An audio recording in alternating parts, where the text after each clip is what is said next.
नमस्ते, मैं Janhvi Jha mind hypnotism channel Jhansi से बोल रही हूँ।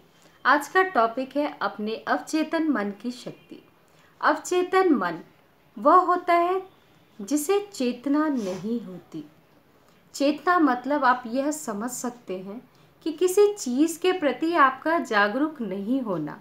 अगर हम किसी चीज़ के प्रति कोई भी चीज़ के प्रति सचेत नहीं है, जैसे हमारे पड़ोस हुए, आसपास के दोस्त हुए, अगर उससे हम सचेत नहीं हैं तो हम कभी भी किसी से धोखा खा सकते हैं।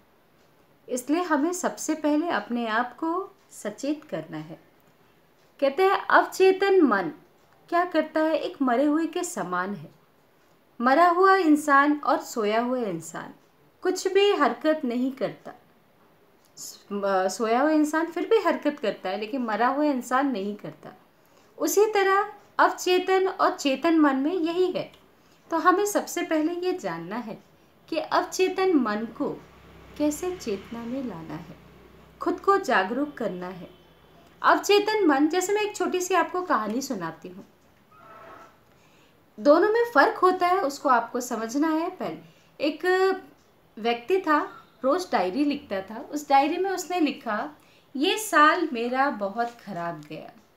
पहला लिखता है, इस साल मेरे पिताजी ख़त्म हो गए।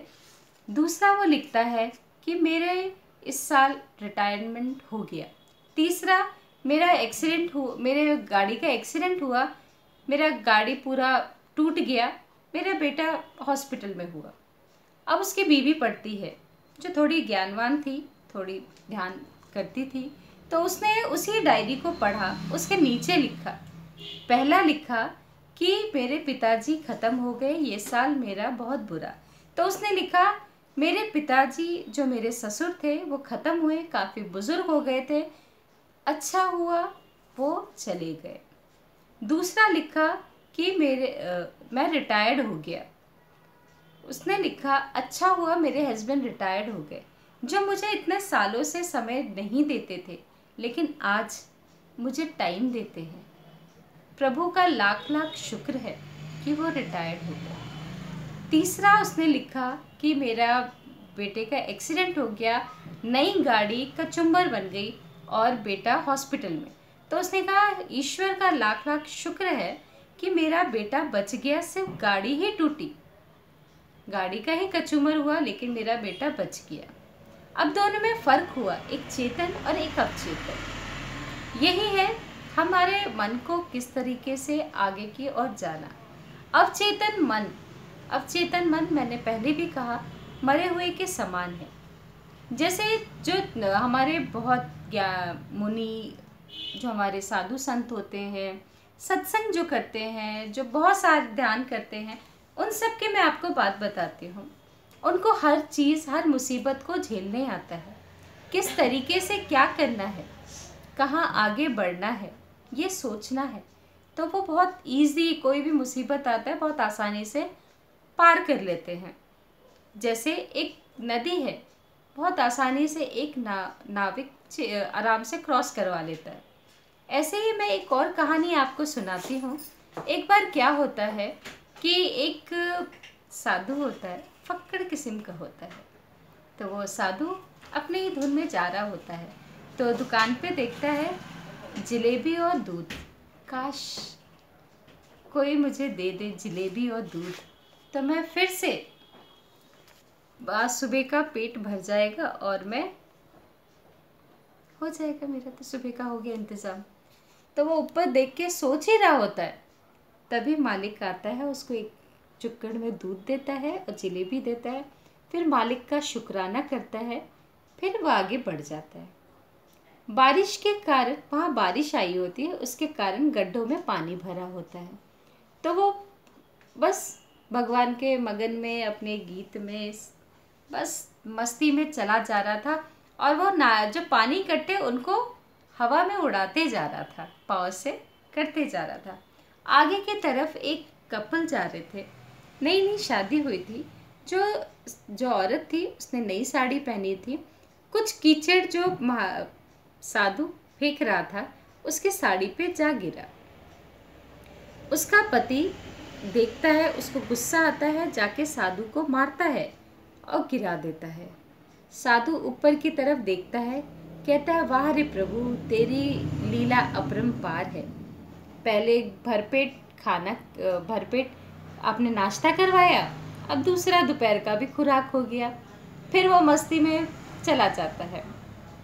कहते हैं ना, वो पहले से रेडी नहीं था, लेकिन फिर भी उसको प्रभु का शुक्राना करके चला जाता है। क्यों? जो उस लेडी के साड़ी पे गया था, उसका प्रभु, उसका पति जो अपना उसका रक्षक समझ रहा था। तो ऐसे ही घर जाते हैं वो पति पत्नी, सीढ़ी से उसका पति गिरता है और ख़त्म हो जाता है। तो सब कहते हैं उस महात्मा ने, लगता है उस साधु ने ऐसी बद्दुआ दी कि वो सीढ़ी से गिर के मर गया। एक दिन वो साधु टकरा जाता है उसके पास के लोगों से।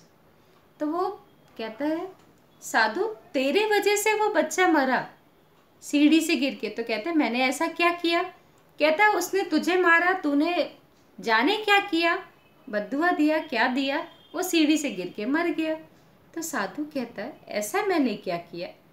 अच्छा ये बताओ, मैंने तो कुछ किया नहीं, वो सीढ़ी से खुद गिरा और मर गया। देखिए प्रभु की भी लीला कितनी है, कहते हैं ना अजीबो गरीब होती है। तो वो कहता है मैं, आप बताइए मुझे, मैंने तो कुछ किया नहीं। तो साधु वो कहते हैं कि नहीं, तुम्हारी बद्दुआ में है। तो साधु कहता है अच्छा एक बात बताओ, साड़ी पे छींटे पड़े तो गुस्सा किसको आया? तो कहते उसके पति को, जो उसने उसको मारा। तो कहता है उसके पति ने उसको मारा ना, पर गिरा तो उस पर छींटा नहीं था, उसकी बीवी पे, है ना। जब उसने मुझे मारा तो जो मैं ईश्वर की संतान हूँ, तो गुस्सा किसको आएगा? प्रभु को आएगा ना, क्योंकि वो हर वक्त, हर पल, हर जगह प्रभु को याद करता, अपने में खुश रहता, है ना।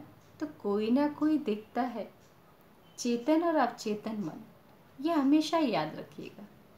चेतन मन आपको जागरूक बनाता है। और एक चीज़ और, अपने को माफ़ करना सीखो। अपने को जिस दिन माफ़ करना सीखोगे, उस दिन और मज़ा आ जाएगा। जानो, ये नहीं कि बार बार गिल्टी फील करो कि मैंने ये किया है, ये किया है, ये किया है। गिल्टी फील नहीं करो। अगर हो भी गया, उसी वक्त आपका बेड़ा पार हो गया, क्योंकि उसका पछतावा हो गया, फिर वो गलती नहीं होती। इसलिए कहती हूँ, चेतन और अवचेतन में फ़र्क समझिए। अवचेतन मन मरे हुए के समान है। और ध्यान करें तो अपने सर के ऊपर ध्यान करिए। अगर मेरे कहे हुए शब्द आपको अच्छे लगते हैं तो प्लीज़ लाइक करिए, सब्सक्राइब करिए और कमेंट बॉक्स पे कमेंट कीजिए। धन्यवाद।